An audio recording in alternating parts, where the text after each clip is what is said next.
Welcome back to the New Wave Therapy Podcast, hosted by Bob Burdikin.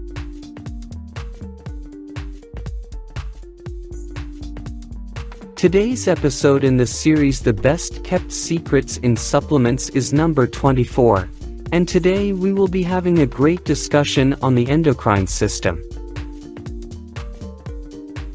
The information contained within this podcast, website, articles, images, videos, and the resources available for download through this website is not intended as, and shall not be understood or construed as, medical or health advice. While New Wave Therapy and Country Doctor Nutritional Center address health issues and the information provided through this medium relates to medical and/or health issues, the information provided through these means is not a substitute for medical or health advice from a medical professional who is aware of the facts and circumstances of your individual situation. The information that is provided, as well as the resources and downloads, are for educational and informational purposes. Hello again, and welcome back to the New Wave Therapy Podcast. I'm Bob Burdikin, your host. You know, there are many different systems within the human body that make sure that everything is in good working order. It can be, hey, just looking after those could be a full-time job in itself. But there's one area or system that has more influence on your daily life than any other system in the body. That system is the endocrine system, and it's actually a total of 17 separate pieces and parts that are all designed to work in harmony. But sometimes one or two of those items can get out of step with the rest of the entire system. And the results can show up in various ways, especially since we're talking about 17 different items that make up the entire system. Just give that some thought as to what could really happen. That is what Dan and I are going to discuss today in this 24th episode of the Best Kept Secrets in Supplements. So get comfortable, grab a cup of coffee, maybe a tea, or maybe even that protein drink. Take a break and relax and enjoy this episode. I want to thank you for coming by, sharing your time with us, and I know that you're going to get a lot out of this episode as well as enjoy it. Welcome back to the Best Kept Secrets in Supplements. Dan and I are here again today, and we want to talk about the endocrine system. We want to talk about what it does, how it operates, what we can do to help balance it, all that sort of good stuff. So sit back, grab a cup of coffee, just listen to a really good time. So Dan, let's talk about the endocrine system. First of all, what is the endocrine system?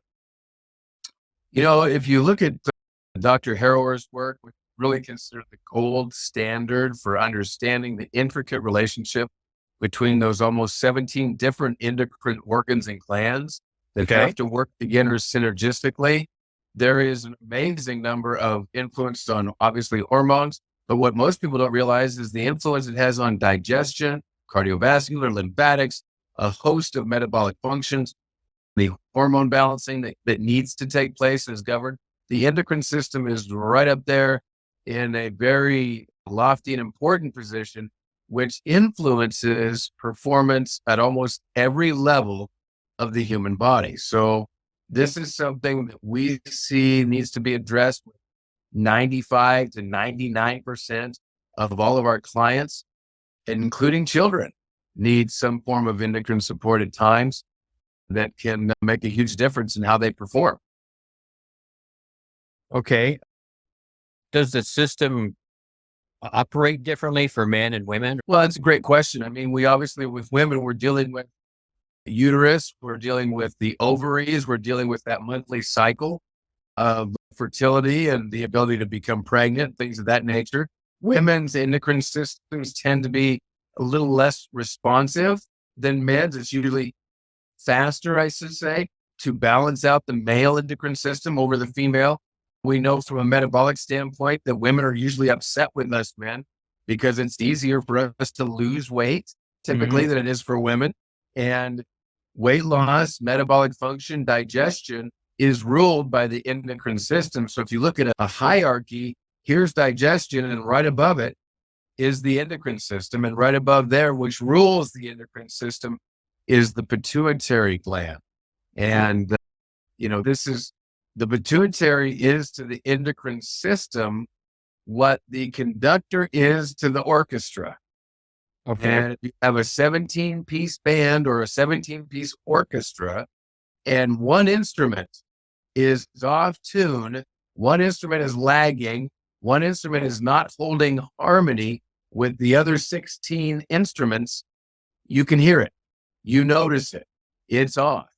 And so the endocrine system to the human body is very similar.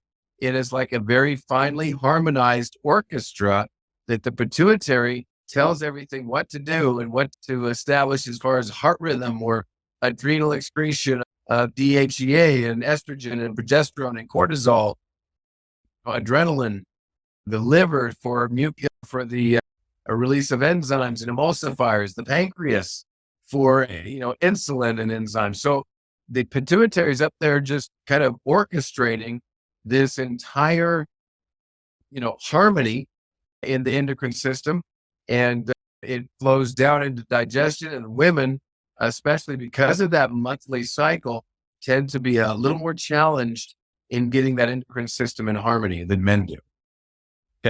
Okay. Is there any one particular thing that really offsets the balance of the endocrine system over anything else? That's a great point. I mean, stress, chronic unresolved immune challenges, digestive blowback, people eating the wrong foods, and therefore it kind of reverts back up into the endocrine system. It gets overworked trying to rebalance digestion because it rules digestion. If the endocrine system is here, Right.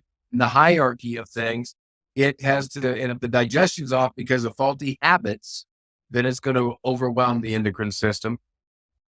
There's different developmental concerns, especially in early pregnancy for women, making sure they're getting the right nutrition that will really set the stage for a healthy endocrine system in babies. And so it's really involved in every harmonious function that you can think of in terms of optimum performance in the body. Okay. So if the endocrine system is out of whack, what would people really see in themselves before they even see someone like you or I? What would they see as far as how would they feel or anything else? Here's the most common things that we see with a lot of people, like an overall feeling of being sluggish, low energy, men and women both complaining about libido concerns, low libido, hormonal imbalances, women who are having, here's one of the best ways for women that I've heard is they'll start feeling like they're having this PMS, right? Premenstrual syndrome. Where they start getting achy and bloaty and irritable, right? And achy 3 to 5 days prior to actual menstrual flow. That is not normal. It's very common, but that's not normal. Women should have the experience where they get up in the morning, they go to the bathroom and they go, oh, I guess it's time. There shouldn't be any of this indication days in advance, especially for women, from the endocrine system. So that's a wonderful, or I guess it's a great indicator. I don't know how wonderful it is, but it's a great indicator, especially in women, that we have an imbalance there. Testosterone in men, great indicator that our endocrine system is lagging and needs support. Things like insomnia, people with ulcers, people that have these chronic recurring ulcers. This is one of the fascinating things that we learned several years ago in talking with other practitioners, is that these chronic non-resolving ulcers can be a sign of a pituitary dysfunction, usually a manganese deficiency, some specific nutrient, and the pituitary tends to be very hungry for manganese. And when you correct that, you can see these stomach issues greatly improve, if not diminish and go away. Oh, okay. All right. So I'm kind of slow today too. It's been a rough Don't day. worry about it. Take a shot of Endocrine. Right. So let's talk about Endocrine. So you've got a product called Endocrine, and obviously it's for the system. Does it really work throughout the entire system, or does it target one area more than the other? Yeah.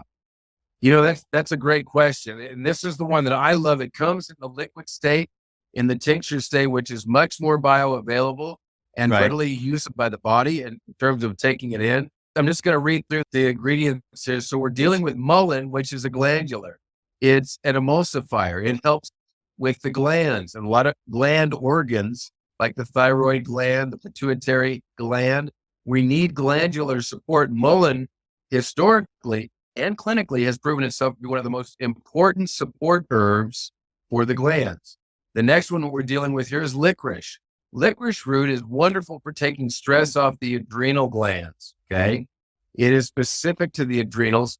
It is, modern living, as you and I have talked about many times, is extremely convenient, but it's Right. not very healthy.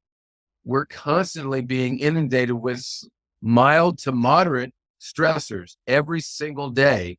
And the adrenals are being asked to work and overwork. And the licorice is one of the things that really resets that.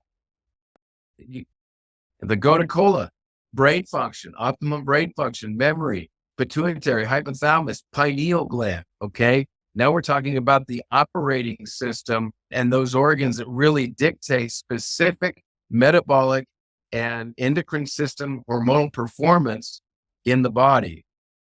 Interestingly enough, though, we have hawthorn in here. Why? Because the heart is part, and that's a heart tonic. Hawthorn is a natural herbal support as a heart tonic for supporting normal function, cardiovascular, circulatory. Okay, that's an important thing. Ginger root for digestion. Ginger root supports liver and pancreas. Ginger is a calming agent for the digestive tract. Dulse granules, which dulse is going to really hit the thyroid. I live in what's referred to as the goiter belt. Okay. Here in the Midwest, we don't have a lot of good quality sea vegetable influence on the diet. And so the dulse granules, the dulse being from a seaweed source, has natural occurring iodines that the thyroid just starves for. And we see this needed every time. So this really has an overall broad spectrum blend of de-stressors, of nutrients, but then harmonizers to get the entire endocrine system as a whole to be de-stressed and to actually work to better opens the communication between these organs in a much better fashion. And lastly is some cayenne. Cayenne is, as you know, we put mostly in almost all of our formulas because cayenne, according to Dr. Christopher, is one of the most important herbs people could use on a daily basis to take into improve circulation.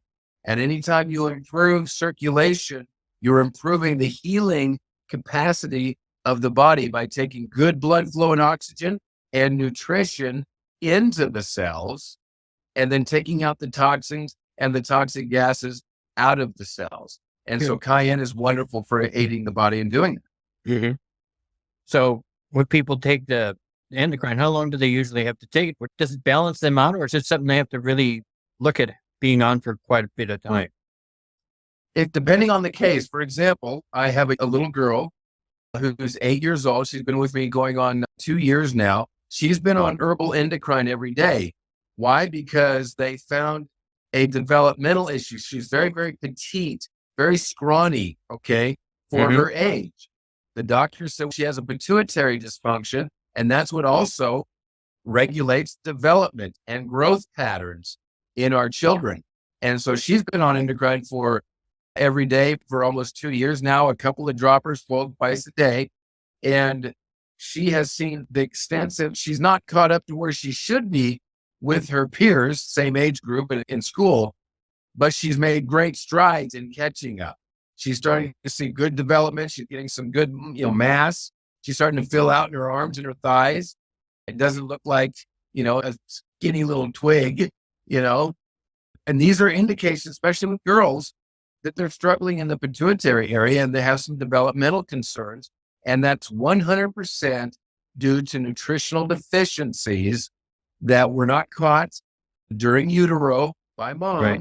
And unfortunately, the poor quality of foods that people are feeding themselves and their children. Yeah. And they think they're doing themselves a favor by eating that. Yeah. I mean, they're doing the best they can. But, they're just kind of a victim of our times, right? We just don't have, we don't have an agrarian society. Not everybody, I should say, has a backyard garden and raising their own fruits and vegetables and fresh farm eggs. And their beef is not laden with growth hormones and antibiotics that are just destroying people's health. So long-term use of endocrine is very safe. It's very effective. I have a lot of men using this and women.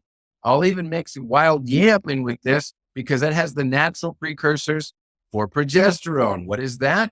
That's the youthful hormone that we all like as we start maturing through life.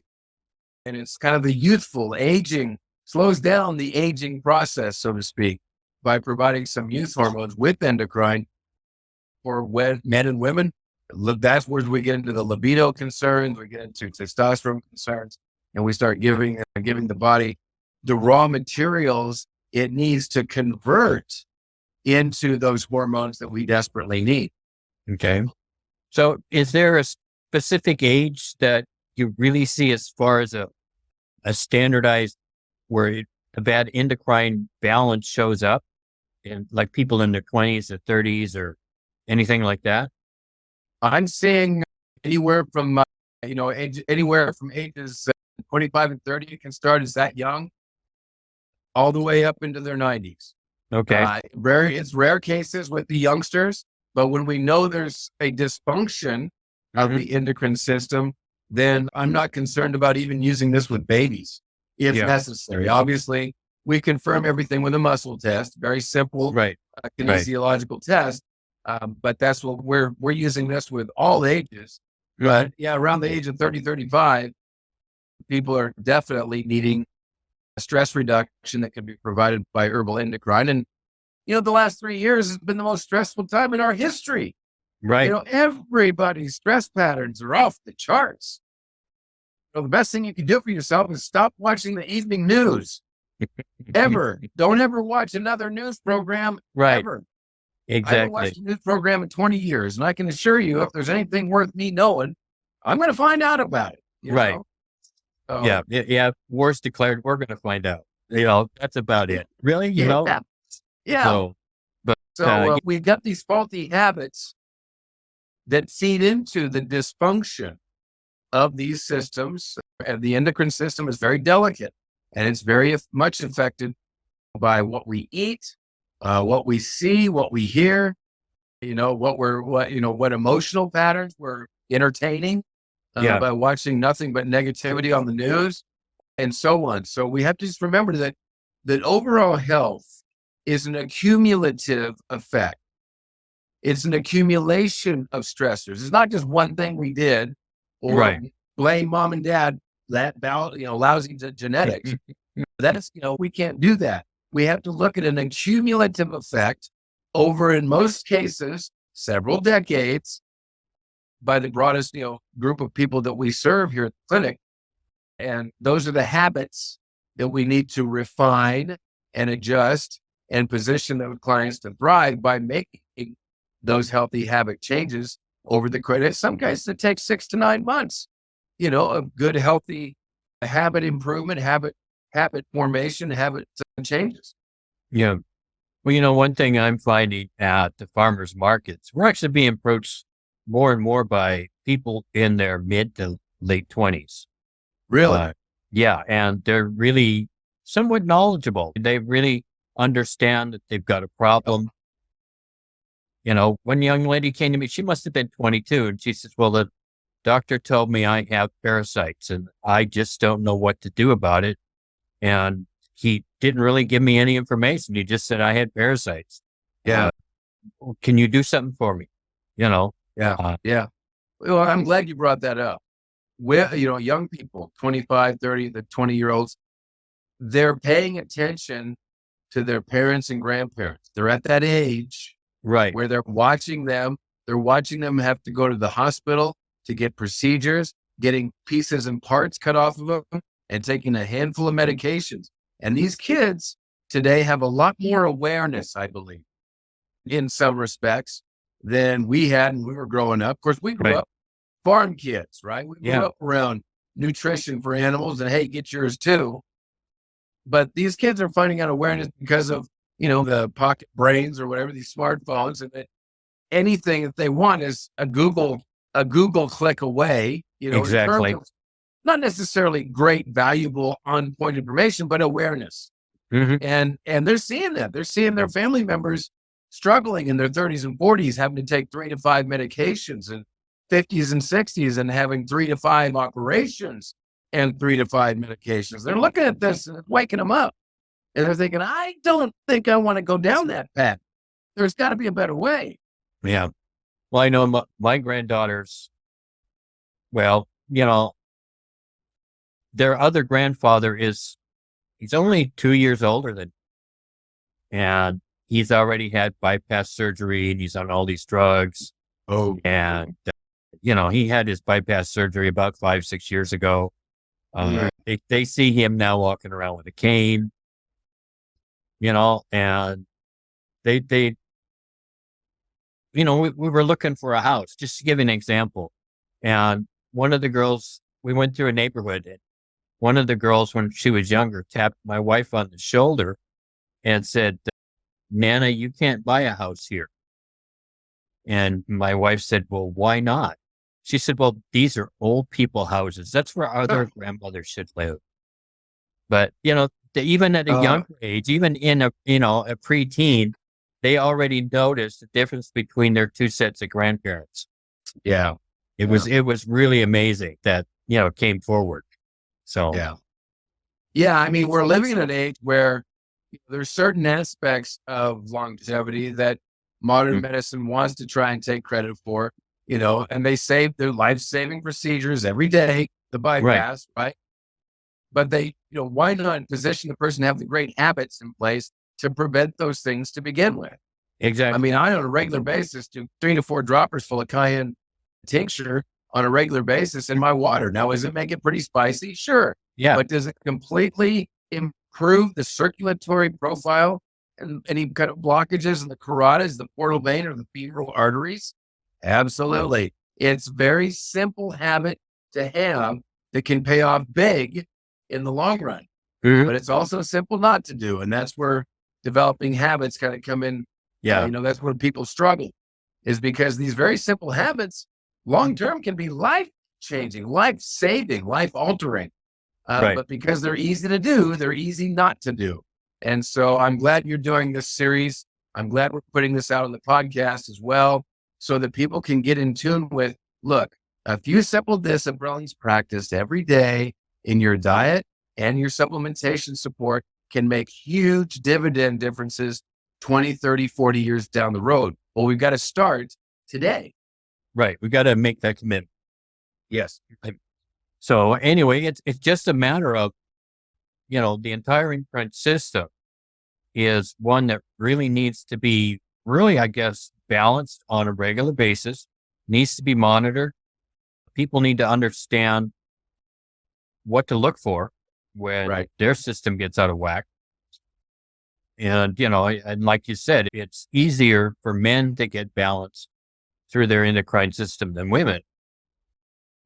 But we're also, then as men, we have a responsibility to our other halves and saying, well, we need to get you looked at. I think your endocrine system's out of whack when you're acting like this. I can assure you that if you live in America and participate to any degree of the standard American diet, and if you're of the age of 35 or older, herbal endocrine, couple of droppers full every day, or maybe twice a day, depending upon the person's needs and stress levels and so on, you're going to provide the raw materials so that your body can nourish itself back to health and maintain optimum endocrine function. You're going to impact the kidneys, the adrenals, hypothalamus, pineal, pituitary, ovaries, testicles, the gonads, the entire uterine reproductive system. These are things that are failing people earlier and earlier in life. So, 35 and over, endocrine should be part of a normal regimen, routine for daily nutritional support. Very, very good point. Yeah. It's something that, I try to get the message out there. I try to talk to people, and people look at me kind of strange because I'm at the farmer's market and I'm saying, well, come on over here, I want to talk to you, and, have you heard about herbal products. Do you know what a tincture is? No. Well, Yeah. come on here. I'll show you. So, Yeah. and you'd be surprised out here in California, of course, they don't even know what a tincture is. So we Yeah. have to fully It's kind of a explain. lost art, it's kind Yeah. of a lost art. Next to people buying the bulk herbs and taking it home and boiling it and brewing it up into a tea themselves, Yeah. which is time consuming. And there's a lot of loss of product, and they don't get the pressings out. So they're losing some valuable nutrients out of those herbs. This is the best delivery system that there is. That's simple, easy, effective, and it's very sustainable to do. Right. And they can't do it for the price that they can buy it for. That's as simple as it gets. Correct. So, well, anyway, I'm really pleased with what we covered today. I think we did a really good job. Yeah. I want to thank everybody. I want to thank everybody for coming by. Dan and I are both going to be here next week, and we're going to come up with a good topic again. And we'll talk about the best kept secrets in supplements. So until next time, this is Bob saying goodbye, and Dan saying goodbye. Thank you so much. We'll talk to you later. We want you all to have a good time. Thanks for listening.